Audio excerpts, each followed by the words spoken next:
Hello, everyone, and welcome to Generous Futures Dismantling Anti-Asian Racism. My name is Christian Mehta, and I am the AVP of Engagement at our university in Toronto. I am also honored to be the moderator of this very important panel. So, 500 people have registered for this event, literally from all over the world, from British Columbia to Mexico, from the UK to India. This is truly a global conversation that we're having today. Before I introduce our panelists, I want to pay my respects to the Indigenous peoples, elders, and ancestors who stewarded and cared for the nature and people who live on the land that was taken from them and where our university is located today. We are making important commitments to reconciliation and decolonization, and I invite you to learn more about this work anytime, online, or even in person next time we can get together, hopefully in the near future. I want to thank our lead sponsor of this series, TD Bank Group, for helping advance these important discussions. TD has been a great friend and supporter of our university, and we are delighted that they have joined us on this journey of understanding. Today, we are approaching this topic from a bit of a different angle and lens. What role can and should philanthropy play in addressing anti-Asian racism? What are the limits and challenges of giving in this space? And how can we better support equity and racial justice through charitable giving? Let's really treat this as an opening discussion that gets to the heart of the issue and puts some issues on the table. After all, we acknowledge that Asia encompasses 48 countries with thousands of languages, faiths, customs, castes, cultures, diaspora settlements, and so on. We must do much more to learn about these nuances and how racism is experienced institutionally, systematically, and every day within these diverse contexts. That said, we have lined up a prolific panel of leaders with great perspectives on this topic. Janice Fukakusa is the chancellor of our university. She serves as a corporate director with extensive banking and financial services experiences and served as RBC's chief administrative officer and chief financial officer, from which she retired in 2017 following a distinguished 31-year career. Janice currently serves on the boards of several corporate and not-for-profit organizations, including the past chair of the Princess Margaret Cancer Foundation, the Japanese Canadian Cultural Center Foundation, CEO, and as Chancellor of the Order of the Business Hall of Fame. Earlier this year, Janice and her husband, Greg Belbeck, generously committed $1 million to establish a racial justice scholar in residence program at our university's Faculty of Law. Recently, Janice was also a key leader in our National Forum on Anti-Asian Racism. Welcome, Janice. Thank you, Christian. Sabina Vora Miller is co-founder of the Vora Miller Foundation, a philanthropic endeavor with the goal of making systemic, sustainable, and meaningful changes to healthcare in Canada.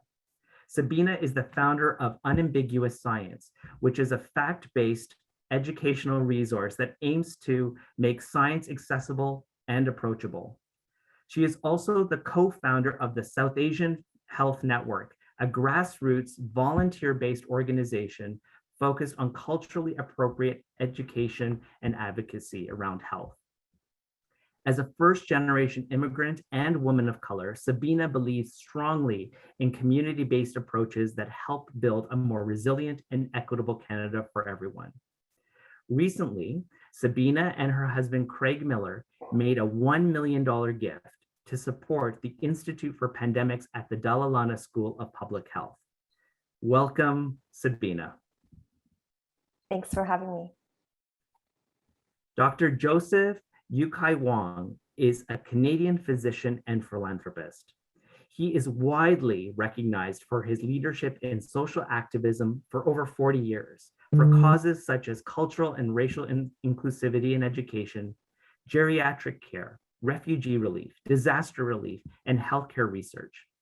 In 1987, Joseph founded the Yi Hong Center for Geriatric Care, now Canada's largest nonprofit geriatric center with 4 facilities serving over 20,000 seniors a year. he has raised millions, countless dollars in support of elder care. And in 1993, Joseph was awarded the Order of Canada, the highest civic honor of our country. Welcome, Joseph. What an incredible, incredible panel we have with us today. Okay, every Generous Futures that we have hosted thus far has started with this one simple but perhaps complex question for each panelist. You have a minute. So Janice, the first question, and the same will go to Sabina and Dr. Wong, is as follows. What is your first memory of generosity, and how does this memory influence your perspective on this topic? Thank you, Christian. And I hope that I'm at least under a minute on this. And I think my answer is so simple because it was my parents. They were my role models. They did a lot of work within the communities and our own community, supporting seniors, organizing meals, delivering stuff they needed, volunteering. And I thought when I was growing up, that's just what you did.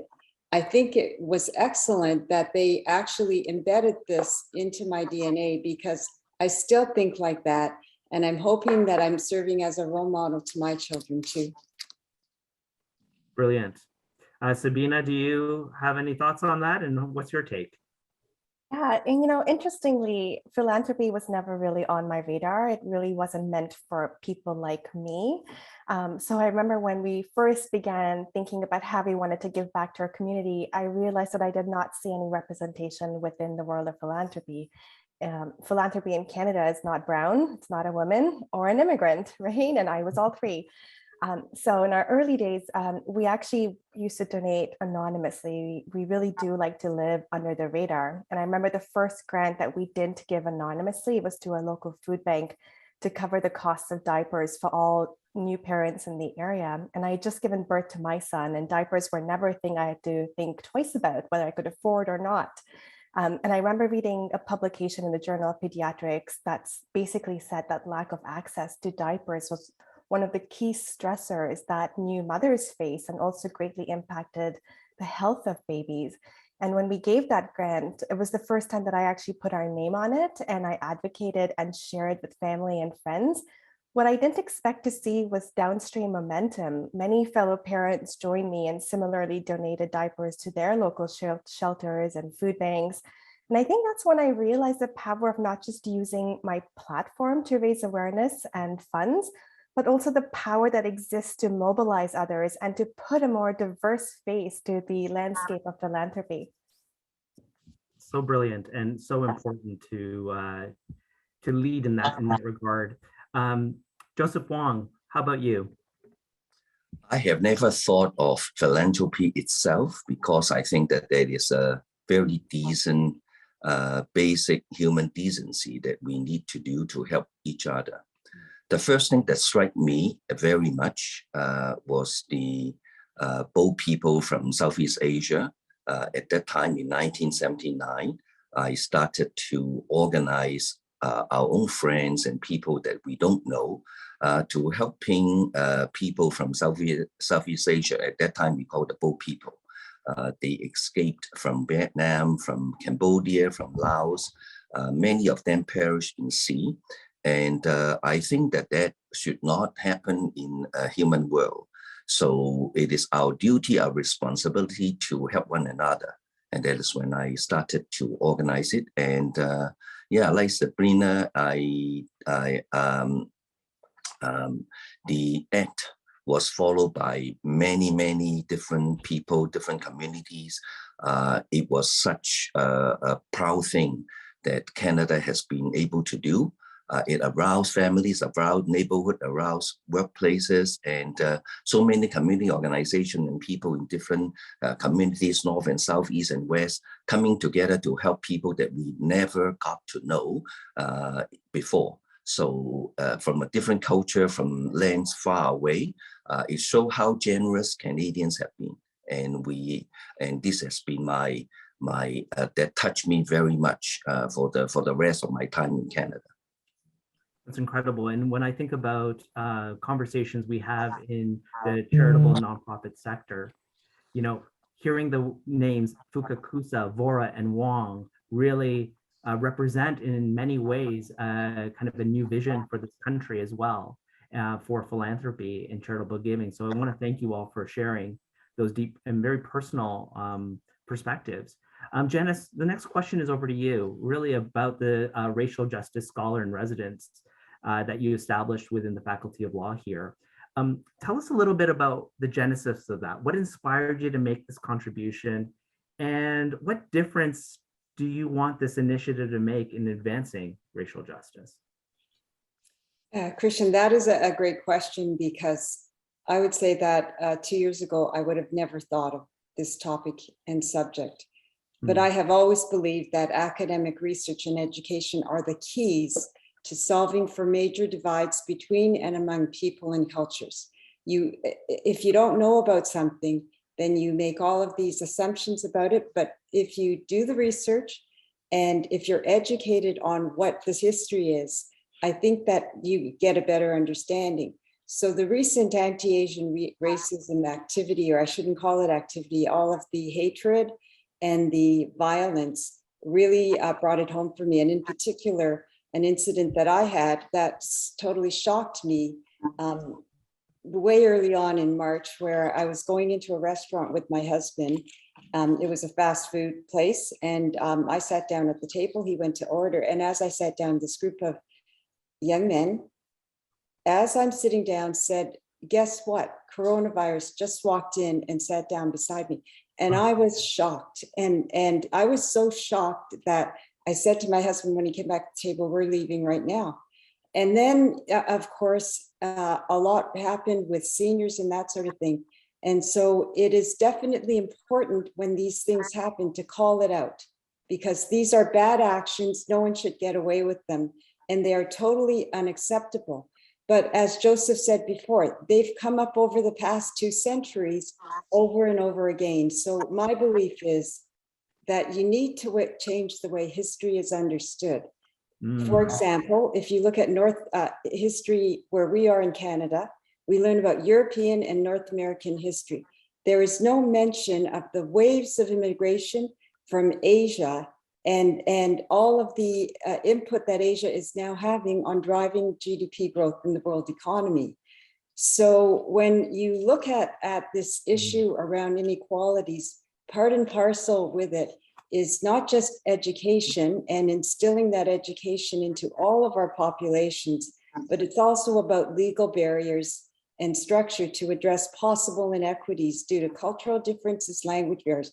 That is really important because, for example, at the hospital, a lot of people who were in for COVID care, because they were isolated and didn't bring people with them, they couldn't get a good translation from what the doctor was saying. And in some instances, the doctor was asking them if they should resume their cancer treatment.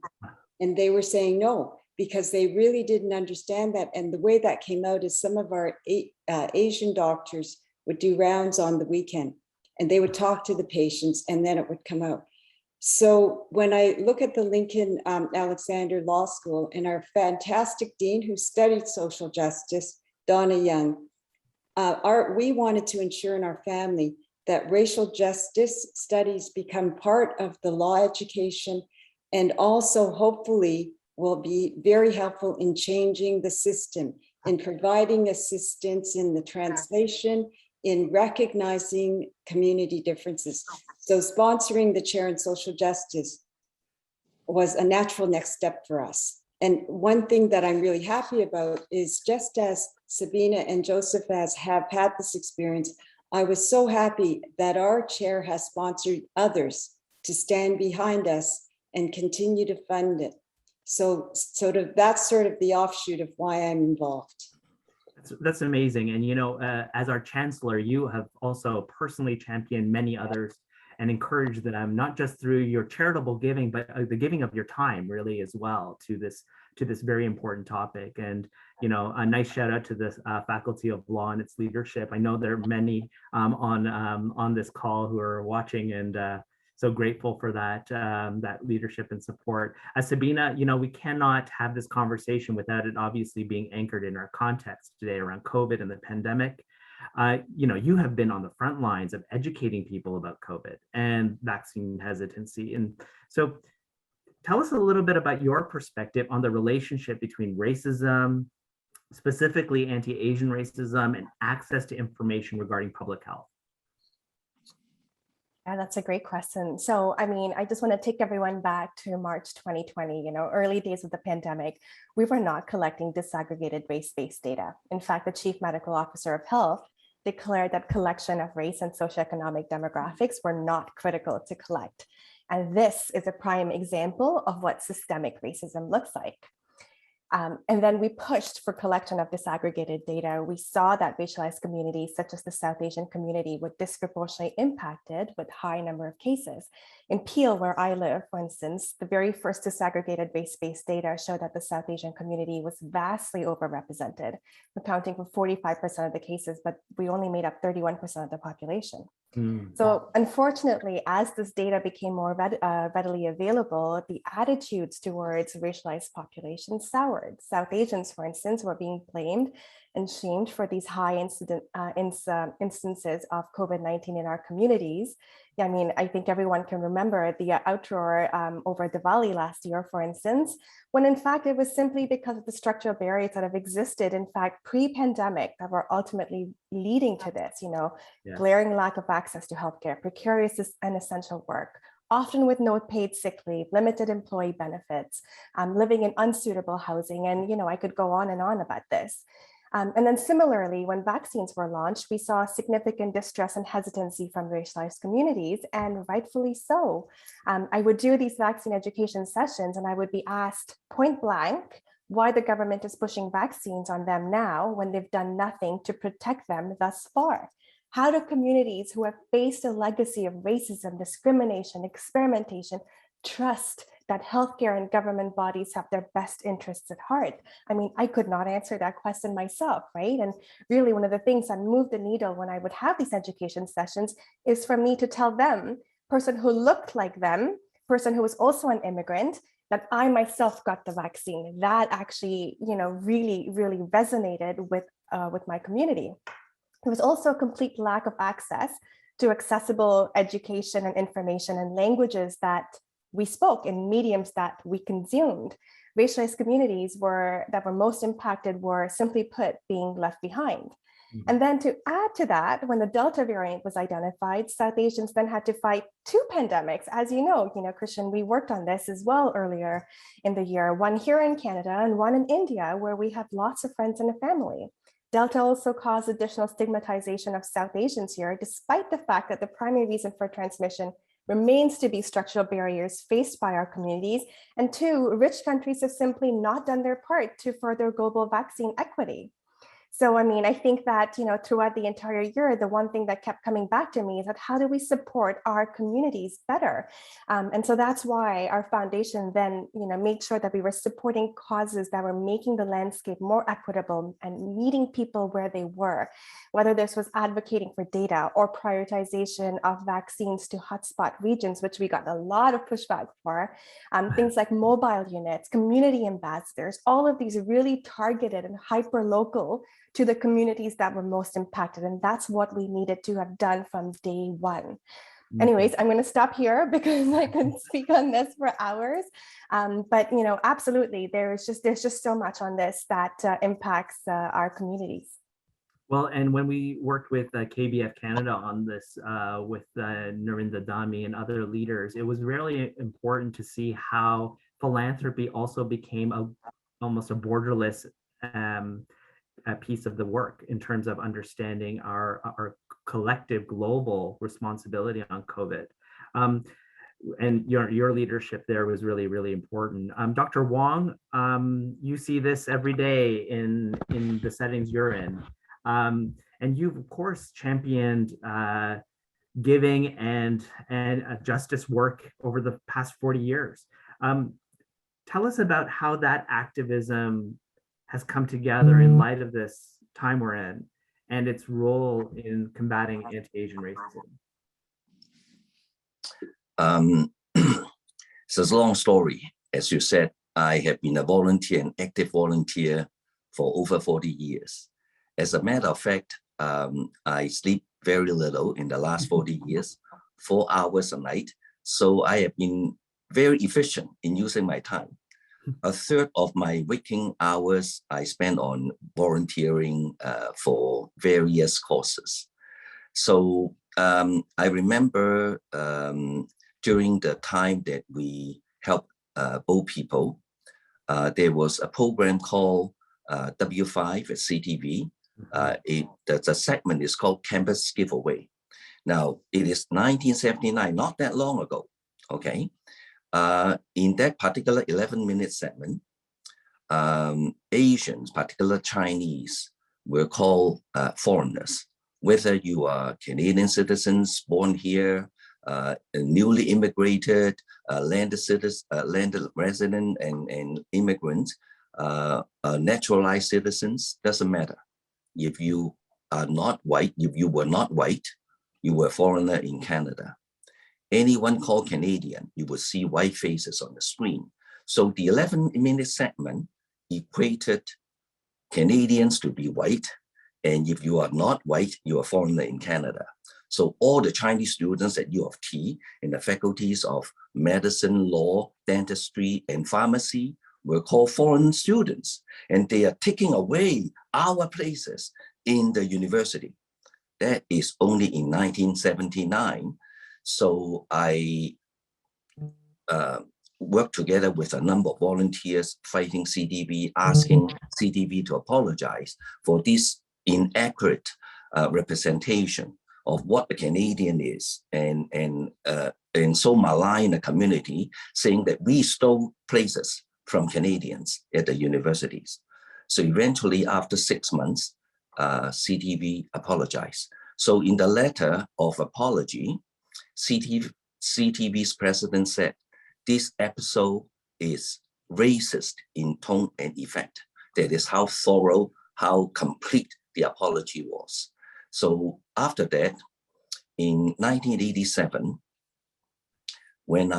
after I met a lot of Chinese seniors in mainstream nursing homes that do not understand the language or culture, and they suffer tremendously, having the need to go into long-term care is already horrible. But in addition, you suffer from a familiarity of a different culture and language, and having no way to express your own physical or spiritual needs. So when I took this up to bring it to Queen's Park, to ask them to say, we need culturally appropriate care for our seniors. And you know what I met? I met bureaucrats who told me in the face, if they don't know English, too bad. Wow. So that was the response that I received. So again, after fighting Queen's Park for 5 years, they relented. They agreed that the province should now look after seniors in their own community in a culturally and language appropriate way. So Yi Hong was born at that time. Not only that we got the appropriate beds from the government, 10 other communities also got appropriate allocation of beds so that different communities could look after their own seniors in a culturally familiar environment. So that is how Yi Hong was born. Since then, we have expanded the facilities to take care of not only Chinese seniors, but also seniors of South Asian descent in the Markham long-term care unit. In the Mississauga Center, we look after a wing of 25 Filipino seniors. We look after them in their culture and their language. Our kitchen cook Filipino food and Chinese food, and South Asian and Chinese food in Markham. And in the newest facility in Scarborough, we have a wing for Japanese Canadians so that we could look after all of them in an appropriate manner. Now, you know that in our Japanese wing, all of them were born in this country. A lot of them were born in Victoria and Vancouver and in BC. And because of the internment, they were forced to give up their land, their property, and they were forced to move elsewhere. Okay, so we have a great number of Japanese Canadians in Toronto, and 25 of the oldest are in Yi Hong, and they're so happy to be there. And even though all of them, literally all of them, no English because that is their native language, being born in Canada. But on the other hand, they appreciated so much of our services, providing culturally appropriate services. Everything is in English and Japanese, okay? And in the kitchen, we cook Japanese food as well. So I think that it is about time that we look at the reality of Canada, the demographics, and we have different ways of treating our own, different ways of treating different communities. I think that would be a good thing. And the provincial government now is placing Yihong and placing culturally appropriate care to communities. I think that everything has to have a start, and that was a great start. That's a brilliant comment, and dovetails very nicely with a previous event we did just recently, looking at the role of charitable giving in combating discrimination against seniors. And already we're starting to see these intersections come together in a way that it really highlights the fault lines in our communities and frankly in the country, perhaps even globally. Thank you for that. I want to turn specifically now to the issue of philanthropic giving. And Janice, this question is really for you. Because of your experience in the corporate sector, tell us a little bit about what role you think the corporate sector should and could play in continuing to dismantle anti-Asian racism. How have their corporate social responsibility or environmental, social, and governance programs really laid the foundation in this area? And big question, do you think they're doing enough? That's a great question, Christian. And I would say that you're right. In the business community, diversity, equity, and inclusion has always been on the agenda. What has happened since COVID is that agenda got moved right to the top of the house. And so I think that that's a really good thing, but it's not great when you have to have a pandemic to get and the witness and hear about all of the incidents to actually move that to the top. But that being said, it is definitely at the top. And so I think that the community, the business community itself, is wrestling with how to support the diverse communities, because, by the way, the customer bases and workforce of all of the large business communities and companies, it's all diverse. So it's like you're supporting your own employees, you're supporting your customers. So how do you reach out to ensure that there aren't the systemic barriers in business that hold businesses back? And I would say that one really big opportunity that was seized and that is working well is the support of BIPOC, but in particular the Black community, who in terms of providing funding, access, helping the community to be able to be in a position to build business cases, apply for loans, and get some startup funding. So that's a big segment of this. There is always a CSR activity related to different interest groups in the community that are charitable or not for profit. But I think that the majorly thing that we should be doing in the business community is enabling everyone in all the communities to have the same and equal access to actually starting, developing, and becoming successful entrepreneurs and business owners. Because the fact of the matter is that through that whole scope, you're improving the economy, you're growing GDP because they're offering jobs to people, and they because they're operating in the communities, they will make sure that they have diversity in their workforces right from the get-go. Because one of the things that I found in business is that it's so hard to penetrate diversity when there's only one type of business person that's there. Because, in the rush to be successful and to get things done, you tend to actually replicate yourself in hiring and all of that, because it's way easier to hire someone who you think because they're just like you. They have the same training, the same education, they had the same experience, and therefore it's not going to take you a while to train them. But what you need to do is actually create the conditions where people actually recognize the value of diversity. Because it could be diversity of gender, ethnicity, background, socioeconomic sphere, but all of that diversity leads to a different way of thinking and a richer conversation around the table. So I think that we have come a long way in the past 2 years, and I am hopeful that with this momentum, there's enough that has been put into the system so that it doesn't just disappear as we get back to whatever that's going to be, that could be semi-normal. And I think the other thing that we see in the business community, and Sabina, you'll know some of this too, is the onset of how strong our entrepreneurial community is. And given the opportunities to be successful, they definitely are. And that's going to be the bedrock of Canada being successful on the economic front. Because the other thing is that when you look at where the growth is in economies, the growth in economies globally are in Asia. We all know that where is the middle class growing the most? It's in Asia. Who does all the spending?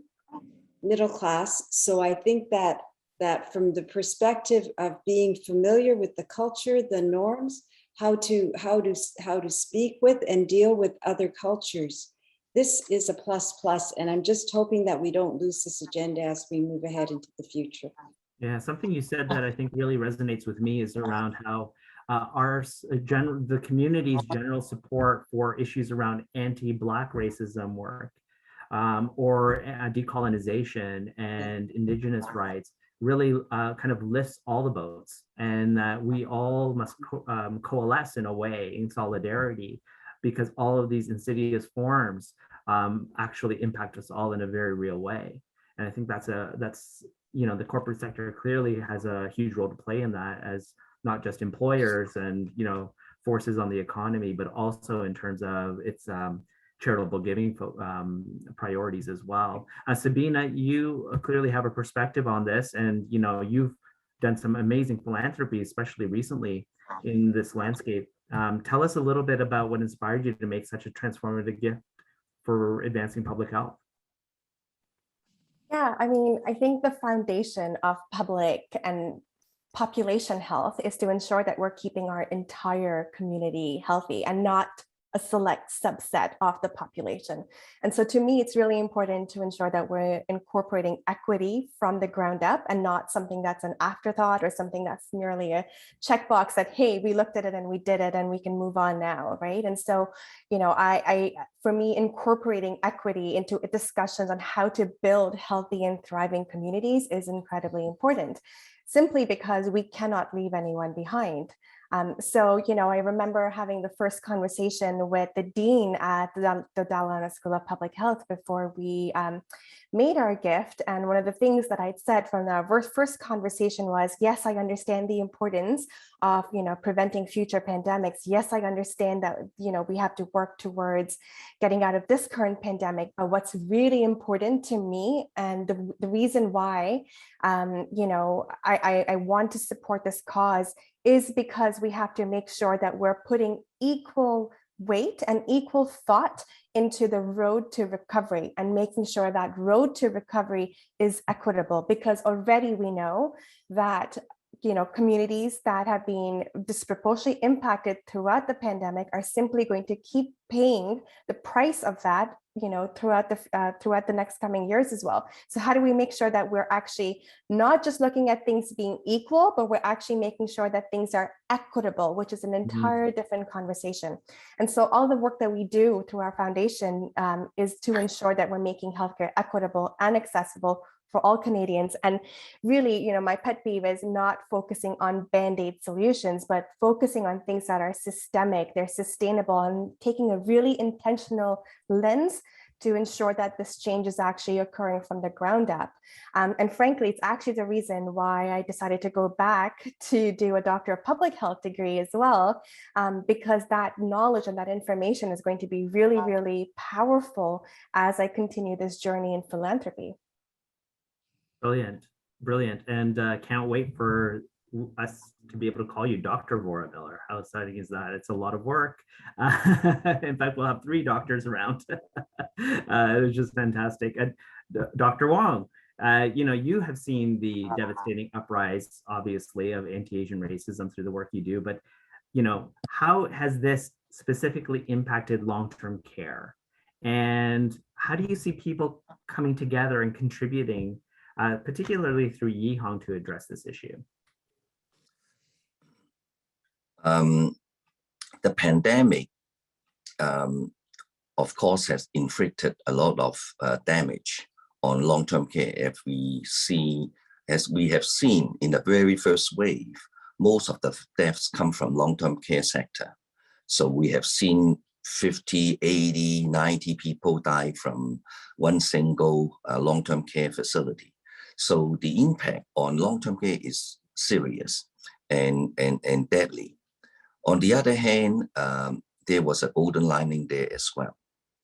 Because of the severity that it hit the long-term care, the provincial government and everyone, not only the provincial government, everyone has come to the understanding now is that this sector has been so long ignored by everyone in our community, including our corporate sector, actually.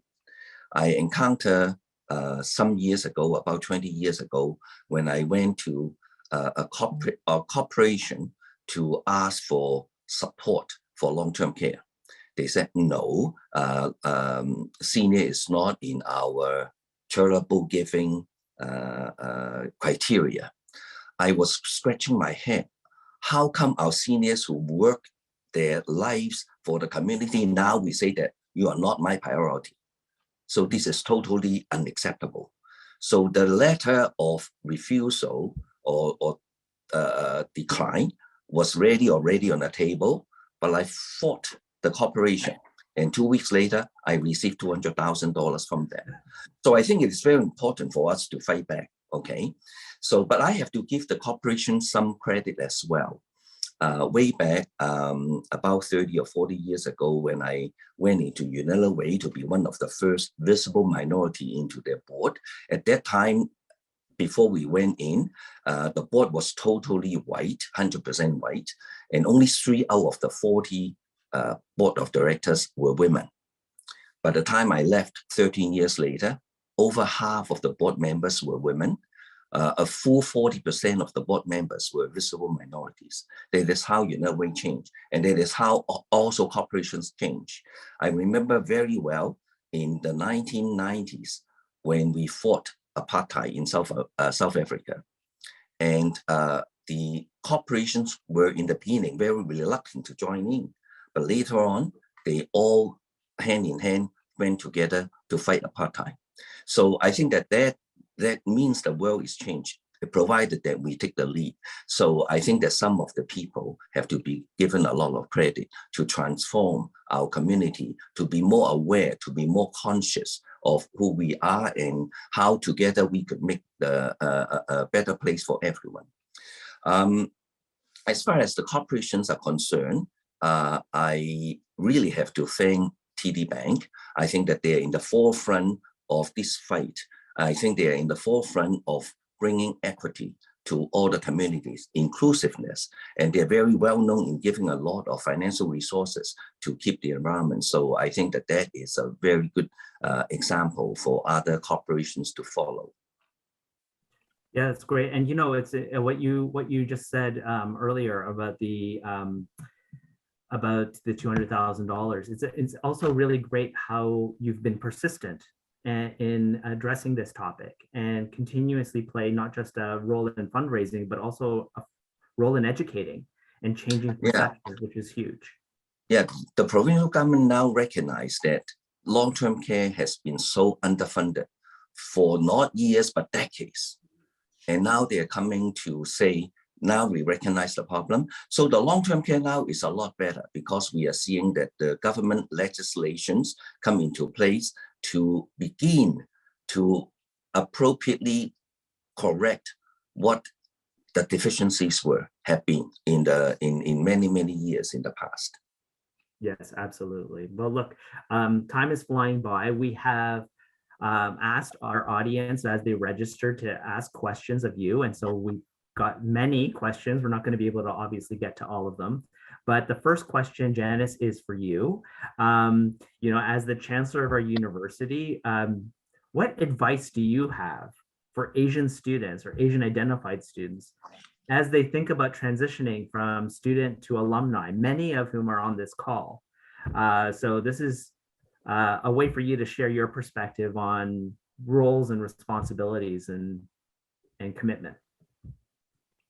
Yeah, thanks for that, Christian. And some of the comments I have are pertinent to all students, but I think in particular with South Asian and Asian students, considering what they've been going through and considering the cultural background, I think some of this is specific. So the first thing I want to offer up to all our graduates is that you're looking for success, and success is about fulfilling or finding something fulfilling that you love to do that will lead you to many career paths, increase your experience, and build resiliency. Mm-hmm. So it's not about the destination, it's about the journey.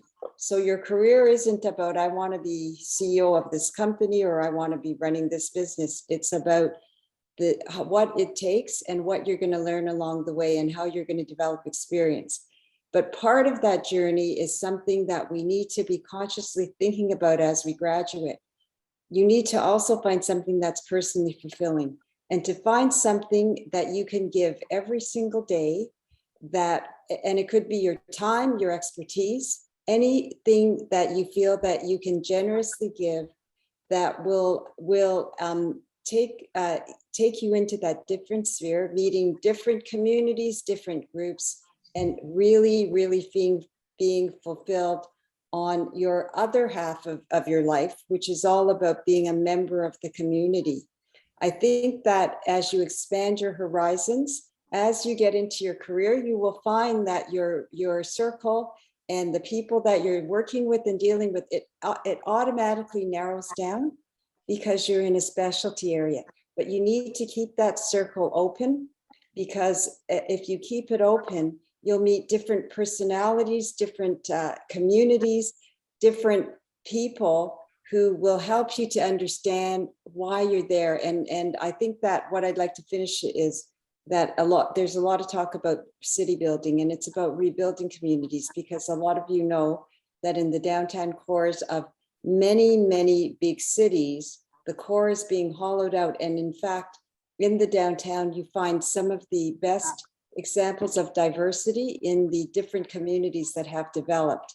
So when you look at what is required to make a city great, of course, you need a rule of law and government. You need a very thorough, strong, thriving business community, but you need very strong communities of citizens that will work together to build the outstanding cities.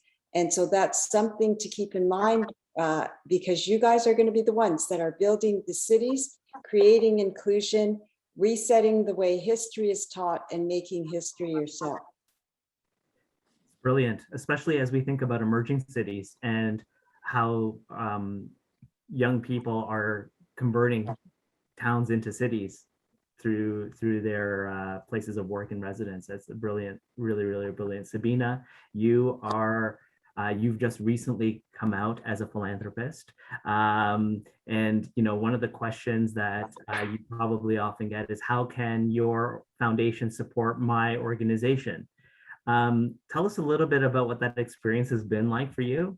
How do you kind of sort through these requests for support, and how are you making decisions, sometimes difficult ones?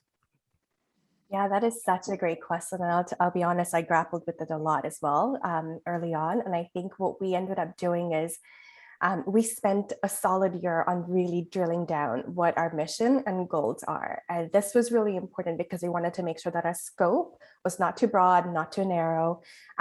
It was hard because I'm a really impatient person. And so the process was truly a frustrating process. But in retrospect, it was the most efficient time that we've spent. And I'm really happy that we actually took the time to really hone this down. So, it's so easy for me now to look at a grant request and know whether this aligns to our mission or it doesn't. And if it doesn't, I don't hesitate to say, this is probably not really for us. I know that although when I get these requests that I've yet to meet a cause that is not worthy, but at the same time, I cannot make that meaningful change I want to make if I don't have that laser focus. And that's the one thing I keep going back to. What am I doing this for? It is to make meaningful change. It is not simply, to cut a check, for instance. And for better or for worse, I'm not the type of person who will simply write a check and then say, bye, never to see the organization again, right? And so the causes that we've supported have meant a lot to me personally. And so invariably, it means that I'm not just supporting something financially, but also with my knowledge and my expertise. And to be able to do this and to do it well, it's really important for me to be highly selective. But definitely, I think the crux that really came down to how we're able to do this is drilling down on that mission and goals. And then just, referring back to that every time you get a request, it really helps you clear exactly what you're looking to do and what your next goal and next step should be. Well, that's brilliant. Yeah. And I'm sure that, you've also been working with charities to not just, support them financially, but also really provide voice, which is where I think you really are a truly commendable supporter, as is Janice, as are you, Dr. Wong, in this space. That intersection, honestly, of using, your dollars and using your voice and using your passion, I think is where magic lies. And that's really that intersection is where I love and I thrive in. Yeah, absolutely. And it is more than just about giving money, right? And I think that's really powerful. Dr. Wong, okay, so I've attended the Dragon Ball, which is, now famous really for bringing people together and raising funds for Yi Hong and very important geriatric care work that you're pursuing. And COVID-19 put a big shutdown on a lot of our public events, our fundraising events. Tell us a little bit about what's happened as a result, and where do you see the future of fundraising activities and events like that down the road? It has put a lot of organizations kind of out of business in the last 2 years because people have difficulty raising money. Now, in large organizations like Ryerson, UHN, U of T, Princess Margaret Hospital, they might not have been affected as much because most of the donations to these institutions come from really major and significant gifts. For small organizations like Yi Hong and a number of other community organizations, we usually are engaged in labor-intensive fundraising events. Our margin is very narrow, but we have to put in a lot of labor, volunteer labor and others, to make that little extra money for the organization. And because of COVID, a lot of these activities could not go on, and that it would impact the smaller organizations a lot more than major organizations. So for Dragon Ball, although Yi Hong is a medium-sized charity in Canada, we still are quite much impacted because Dragon Ball is our largest fundraiser in a year. And we derive over half of the revenue from just one event alone. So wow. You could not do Dragon Ball. Our lifeline is on the line, right? So last year we turned it around. Instead of organizing a Dragon Ball in person, we organized it online. And the online Dragon Ball turned out to be very successful. We got a lot of support. As a matter of fact, we got more net dollars from the online event than the previous few years that we organized it in person. So, but on the other hand, of course, having an event like Dragon Ball in person bring a lot of people together. It is always a preferred way to go. So this coming Lunar New Year, we are organizing a Dragon Ball both in person as well as online. So we combine the best of both worlds. So we hope that this would work. We are experimenting with various ways of fundraising. And I also appreciate various organizations to find different means, social media, different types of online events and to fundraise. So I hope that they are successful. And I see quite a few successful examples from them. So the future of fundraising really lies on online donation. I believe that that is the way to go, the social media. Yeah, absolutely. We've seen such a huge upswing of online events and virtual discussions and fundraising activity. Thanks to technology, and so I think that's here to stay. Absolutely. But there's nothing like really that human connection as well in a room together when you're all working. Yeah, the pandemic gave a lot of people a lot of good ideas and new ideas, and medical practice will be changed forever. Yes. There would be a lot of online consultations rather than in-person office consultations. Yes, absolutely. Well, look, we're almost at the end of this conversation, sadly, but I have one question for each of you, or the same question for each of you to really cap off this chat. And that is one statement from each of you that gets really to the heart of this perspective on the future of generosity in dismantling anti-Asian racism. It's a tall order and in one statement. Janice, over to you. You mean one sentence or one statement? Okay, you can have a few. Okay, thank you. As long as I keep it under a minute. Okay, I'm going to try for this, guys. So I might, I would say that in order to make lasting change, we need to make systemic changes. And in areas like teaching of inclusive history, experience, and education, fundraising, generosity and giving is like to a company, it's seed funding that will help the engine start. Because when you're generous with your time or your funding, you are enabling someone to get a blank piece of paper, set the agenda, and set the achievements with a very broad scope. So I would look at this whole area of generosity and philanthropy as making a new field investment in a new way of thinking about carrying out on the prospect of eliminating these differences. I think that you have to think about it that way. It's pure generosity, and you give our geniuses of this world who can think about the solution an unfettered way of doing this without requiring them to report back every day and tell us why you haven't had a return that is more tangible. So it has to be embedded in our change agenda right away. So I encourage everyone to consider that when they're thinking about proposals.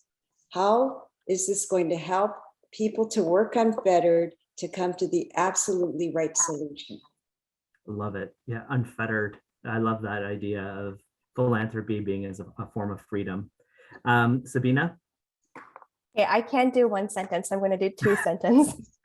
Okay. Okay, first of all, representation matters. It really, truly does. And second of all, bring your passion, wear it on your sleeve, bring your heart on your sleeve. That's how we begin to see the change that is needed to make Canada more equitable, more inclusive, what we want to see for our future, for our children, that this is what we need to do to actually get to the place that we have, that the world needs right now.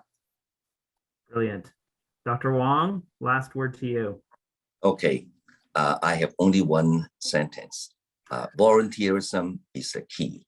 The reason why I said that is in numerous surveys in the past half a century in Canada, we know that there are always 10% who are diehard racist.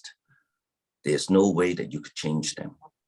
30% are somebody who could influence it, who could change with education. 60% of Canadians, rightfully, they are fair-minded. They treat everybody equitably. So we know that the way that we need to change this world, we need to get that 30% to our page. The 10% you would never be able to change. And white supremacy, as you know, is the bedrock of racism in this country and around the world. And nationalism is on the rise, unfortunately. So I think that in Canada, we are so diverse a country, we are so inclusive, and that is where I think that we could show the rest of the world how to be a model country that brings equity and harmony to the different communities. And volunteerism is the key. Wow, incredible. And I can't think of a better way to cap off this very important opening conversation. Janice, Sabina, Joseph, thank you. Thank you for your leadership in our community. Thank you for spending your hour with us. And thank you for continuing to do the work that you do every single day towards a just and better community for all of us. It's such an honor to have spent this time with you. And thank you to our lead sponsor of Generous Futures, this panel series, TD Bank Group. Your leadership is really, really commendable.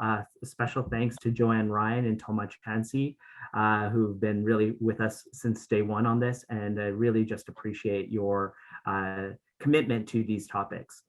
A special thank you to our promotional partners, the Association of Fundraising Professionals, Greater Toronto Chapter, the Association of Gift Planners, Canada Helps, Imagine Canada, and Community Foundations of Canada as well. I know many of you from these organizations have tuned in today. I saw Andrew and others here, so delighted that you could be a part of this, and thank you for all you're doing as well in this space.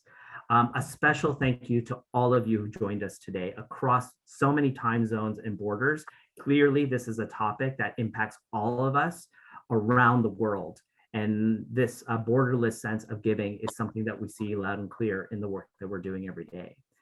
I hope that you will join us in the new year on January 31st, in fact, for our next Generous Futures panel discussion, in which we're going to be looking at the role of philanthropy in advancing disability rights. Details about this event will appear in your inbox along with a recording of this discussion in the coming days. Again, thank you to all of you. Thanks to Joy for your ASL interpretation, to Lori for closed captioning, Luke Nader, of course, for our, who's our technical wizard and genius here, and Laura Greflin from Alumni Relations, who's put this all together with our Alumni Relations team in University Advancement at the university. Thank you all. Hope you have a great afternoon, and we will hopefully see you in another conversation in the next few weeks. Bye for now.